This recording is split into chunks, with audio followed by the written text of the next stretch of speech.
Anaïs Makiné-Dannecker, bonjour. Bonjour. On parle de votre ouvrage pour quelques minutes de célébrité. Alors c'est un roman largement inspiré de votre propre vie, puisque ça fait quand même quelques années que vous travaillez à la télévision dans un monde un petit peu, on va dire, bizarre pour ceux qui ne connaissent pas ce monde. Alors on précise qu'il s'agit de la télévision à Paris. Alors à France 3, tout ce que vous racontez, moi je ne connais pas. Mais on a vraiment l'impression que c'est quand même caliente, comme disent les Sud-Américains. C'est très chaud dans tous les sens du terme. Et notamment, vous évoquez ces émissions de télé-réalité où il faut faire des approches en castant les gens. Alors vous êtes chargé du casting et il faut trouver des personnages plus vrais que nature.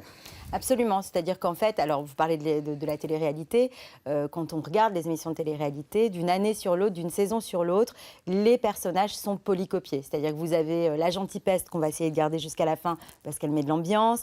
Vous allez avoir le gros dragueur qu'il faut aussi garder le plus longtemps possible pour mettre justement un peu de caliente dans l'ambiance de la maison ou le studio dans lequel ils sont enfermés. Ça, c'est vrai pour la télé-réalité, mais ce qui m'a le plus surpris à la télévision, c'est que c'est aussi vrai aujourd'hui dans les émissions qui sont censées tenir compte de la réalité. C'est-à-dire quand vous faites une émission de témoignage, on vous demande la même chose, des profils très stéréotypés. C'est censé être la vraie vie, mais en fait, c'est la vraie vie augmentée.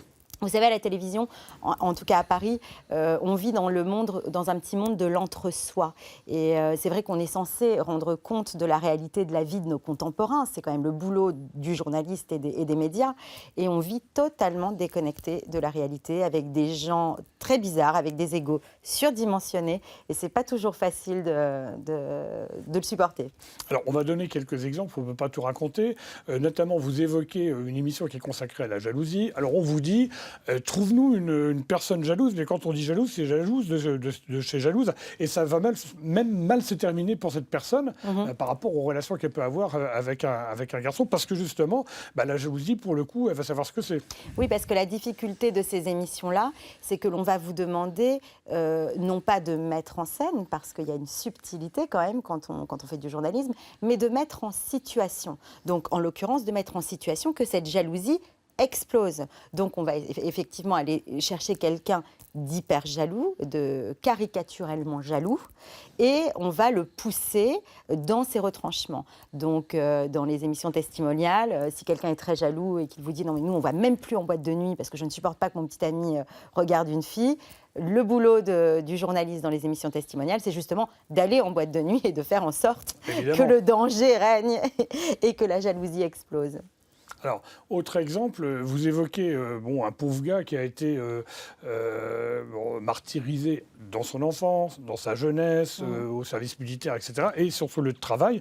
Et c'est très très grave parce qu'il a été attaché à un poteau de torture, enfin c'est carrément l'horreur. Et vous expliquez que on va effectivement le faire venir et on va le confronter à ses bourreaux. Enfin, on va essayer en tout cas. Et alors lui, au début, il dit moi je m'en fiche, ce que je veux, c'est que les choses s'arrangent. D'une certaine façon, elles vont s'arranger. Mais enfin là, c'est pareil, ça va très loin quand même. Oui, ça va très loin parce qu'effectivement, on joue avec les sentiments des gens. En l'occurrence, cette personne, Julia, le personnage, est censé l'aider. C'est-à-dire qu'il a effectivement été harcelé au travail. Elle est plus de bonne volonté par rapport à lui au début. Oui, et puis elle se prend d'affection pour ce petit bonhomme. Elle a vraiment envie. En plus, elle doit se racheter à ce moment-là du livre parce qu'elle a commis quelques imprudences dans ses castings et justement exposé, sacrifié sur l'autel du quart d'heure de célébrité de pauvres innocents et elle a envie de se rattraper. Et cet homme qui a vraiment subi une grande injustice, qui va compter sur elle parce qu'elle représente une émission qui est là pour défendre les citoyens, défendre donc ce monsieur harcelé, finalement elle va vraiment y mettre toute son âme, voilà, et contacter l'ancien employeur, essayer de faire en sorte qu'il obtienne des dédommagements et elle va obtenir d'ailleurs gain de cause. Parce qu'on lui en fait le reproche. On lui, à la limite, t'es trop pur. Tu sais bien qu'une émission, on n'attrape pas les mouches avec du vinaigre, comme on dit un peu vulgairement. Et en l'occurrence, c'est un peu le reproche qu'on lui fait. Allez, il faut y aller, il faut aller encore plus loin. Oui, la rentabilité, c'est l'audimat. Il faut le faire pleurer dans les chaumières. Et alors, bon, encore une fois, c'est un roman. Mais enfin, franchement, fortement inspiré par ce que vous avez connu. Vous l'avez vraiment vécu. Est-ce que vous l'avez finalement à la fin, pas mal vécu? Enfin, on comprend à la fin du livre que vous en aviez un petit peu ras-le-bol, si vous passez l'expression. C'est dur quand même. C'est-à-dire que 70% de ce que je raconte, très honnêtement, je l'ai vécu ou ça a été vécu par des gens qui me sont proches. Oui, j'en ai souffert parce que souvent j'ai dû... Vous avez perdu votre meilleur ami qui avait été violé, qui est parti aux États-Unis. Alors ça, c'est totalement romancé. Pour le coup, ça c'est romancé. Alors voilà, cet ami exister. existe et je me suis trouvée dans la situation de savoir si je l'exposais à la télévision ou pas. J'ai fait le choix, moi, de ne pas l'exposer. Mais dans le livre, je souhaitais que Julia aille jusqu'au bout pour essayer d'envisager ce que ça aurait pu créer comme conflit derrière. Et en effet, Julia, elle, va perdre l'amitié de cette jeune femme. En tout cas, je vous remercie pour votre honnêteté parce que c'est important de faire la différence entre ce qui est véritablement arrivé et puis ce qui est un peu différent. Vous évoquez aussi la situation des femmes dans le monde maghrébin, c'est pas toujours facile. Et là, c'est pareil, il faut surexposer, en faire des victimes plus, en quelque sorte. Oui, c'est vrai dur. Alors, cette situation, je l'ai réellement vécue. Je travaillais pour une émission d'investigation et nous cherchions en fait une jeune fille mariée de force. On voulait faire un sujet sur les mariages forcés. Un cousin ou... Voilà, à la demande des parents. Voilà. Et dans la tête du producteur, du rédacteur en chef, de l'animateur, une jeune femme mariée de force était forcément une jeune femme issue de la communauté musulmane. Moi, ce qui m'a intéressée tout au long de mon enquête, c'est de découvrir qu'au fond, le mariage forcé existait aussi en France il y a une centaine d'années. Un fils d'agriculteur épousait une fille d'agriculteur pour agrandir les terres, et que c'était plus quelque chose de culturel que de religieux. Et il se trouve que j'ai trouvé une jeune femme mariée de force en Algérie, une jeune Algérienne, mais fait très rare, elle était chrétienne. Et effectivement, on s'est posé la question de savoir si elle correspondait en fait à l'attente du fameux séquencier à suivre, du scénario préécrit du reportage que j'étais censée mettre en place. Et j'ai dû me battre pour que l'on puisse partir en Algérie et faire un reportage sur une chrétienne mariée de force en Algérie. Parce que, de fait, elle ne correspondait pas au stéréotype de la jeune femme musulmane mariée de force. Donc on porte en plus les clichés et les préjugés de tout le monde à l'écran, alors que notre boulot, c'est tout de même d'informer. Et de faire la part des choses. Et de rester, justement, la neutralité, c'est quand même quelque chose de très important dans le métier de journaliste, et c'est pas toujours facile de se voir imposer comme ça des stéréotypes. Alors, dernier exemple, pas le moindre, votre star, présentateur vedette, finalement, vous avez un problème par rapport à une secte et que vous voulez infiltrer, que vous allez infiltrer d'ailleurs. Alors, pardonnez-moi, je dis vous, mais enfin que Julia. Voilà.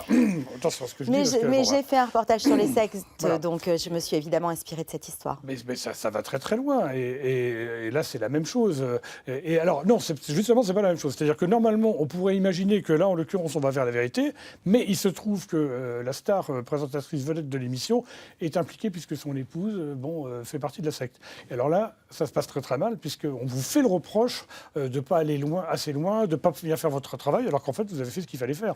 Oui, c'est-à-dire que comme l'animateur de l'émission ne peut pas avouer que Julia, l'héroïne, a soulevé un lièvre en entrant dans cette secte, et voilà, il va l'accuser de ne pas avoir fait son travail. Alors elle a des lettres du diocèse qui dénoncent les pratiques sectaires de ce groupe qu'elle a infiltré. Donc elle a fait son travail de journaliste, elle a toutes ses sources, et lui va mettre en doute ses sources, son sérieux, va lui dire qu'elle fait un boulot de stagiaire, qu'elle est nulle, alors qu'en réalité, elle a réellement soulevé un lièvre qui le concerne directement, puisque, comme vous le dites, sa femme a...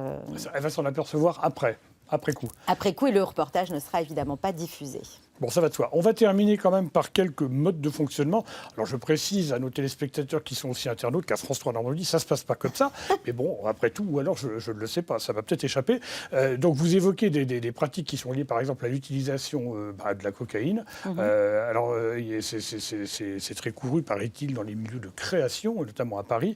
Et alors là j'ai un peu de mal à l'imaginer. Alors, la cocaïne qui est prête, là, les gens qui sniffent ça avant d'aller au montage de leur sujet, alors, c'est je vous rassure, sûr, c'est pas comme ça dans toutes les sociétés de production, mais j'ai travaillé dans plusieurs sociétés de production dans lesquelles, en salle de montage, parce qu'on travaille essentiellement la nuit, on fait des horaires de dingue, 16 heures par jour, on vous met des petits bols de cocaïne à disposition pour tenir le coup. Et c'est vrai que certains monteurs ont malheureusement le nez dedans. Et puis, c'est vrai que certains patrons, puisque vous évoquez un rédacteur en chef oui, qui vient valider un sujet, un reportage que vous avez fait. On va dire qu'il est dans un état second, c'est un euphémisme. Oui. Et alors, très exalté d'un côté, après à moitié endormi de l'autre. Il s'endort pendant le montage et puis il se réveille, il a tout loupé et puis il demande à revoir le début. Et la seule chose qu'il voit avec ses yeux de cocaïnomane, c'est qu'effectivement la fille qui est à la télé là est bonne. Donc ça c'est bien, elle est bonne, donc c'est cool, on va faire de l'audience. Mais il n'a rien vu du fond du sujet en fait. Il n'a pas regardé, il n'a pas validé, il dormait. C'est peut-être pas ce qui l'intéresse le plus d'ailleurs. Non, je pense pas d'ailleurs, puisque c'est lui qui ensuite emmène notre Julia dans des soirées olé olé. Ah, alors les soirées olé olé. Alors là, il y a un chapitre, un peu plus même d'ailleurs, qui est consacré à ces soirées. Mais alors bon, vous évoquez des hommes politiques, vous évoquez des stars, etc. Mais c'est vraiment comme ça que ça se passe? Oui, non, mais il faut savoir qu'à la télévision... C'est carrément des orgies, hein. On va dire, on peut racheter un chat, c'est carrément des orgies. Alors, et puis alors, c'est pas des très... soirées échangistes. C'est pas très... Enfin, échangiste. Alors vous dites dans votre ouvrage, je m'attendais à voir des gens avec des masques, voilà, écoutez, un peu classe. Et puis en fait, Julia, elle finit par vomir partout parce que tellement elle trouve ça écœurant, quoi. Ouais, elle est dégoûtée. Mais attendez, mais c'est vraiment comme ça que ça se passe? Oui, c'est-à-dire que il faut se dire que ce qui se passe à la télévision, dans les médias, et puis dans le monde des célébrités et des paillettes. Le monde des politiques aussi, parce que tous ces gens se côtoient. Tout le monde est mélangé, c'est le cas de le dire d'ailleurs. C'est le cas de le dire, oui.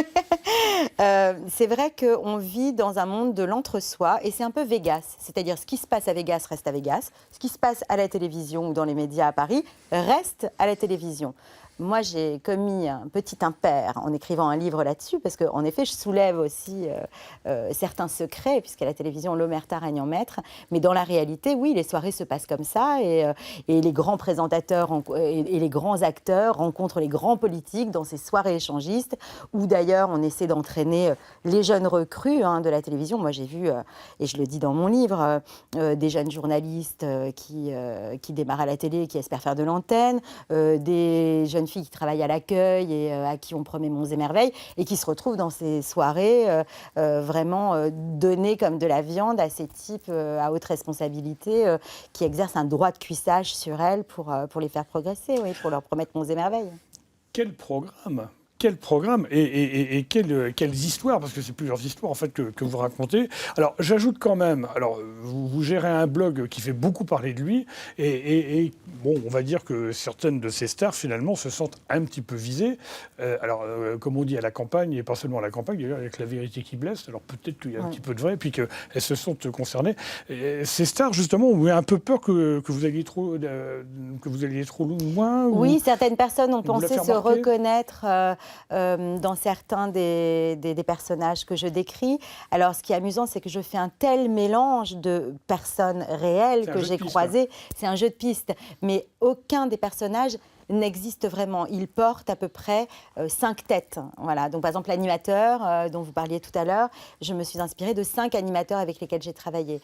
Alors, si l'un d'entre eux s'est reconnu, il a trouvé très injuste que, justement, je parle de lui comme d'un échangiste alors qu'il ne l'est pas. Mais par contre, il ne contredit pas le fait qu'il se drogue ou qu'il maltraite ses équipes ou qu'il a des préjugés que l'on peut imaginer comme dans le bouquin. Donc, c'est marrant parce que, finalement, ces animateurs en tremblant autour d'un roman qui n'est rien d'autre qu'un roman comparable au Diable s'habille en Prada, mais dans les coulisses de la télévision plutôt que dans les coulisses de la mode. C'est un petit peu ça quand même ce que je décris. Ou un livre de Becbédère, comme vous dites, oui, bien sûr. Ou de 99 francs de Becbédé, qui est consacré en effet au monde de la publicité. Donc on est dans le cadre d'un roman. Je me suis évidemment inspirée de personnages réels, mais aucun de ces personnages n'existe à lui seul.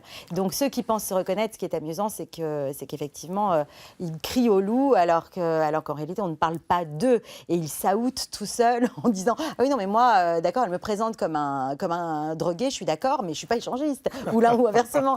Donc c'est un petit peu spécial. Alors, en conclusion, je vais vous faire une confidence. Franchement, j'ai mis des noms. Personnellement, Ouais. alors je ne connais pas leur histoire, je ne participe pas aux soirées dont il est question dans ce livre, mais franchement, on finit par mettre des noms quand même. Alors je peux me tromper, hein, c'est toujours pareil.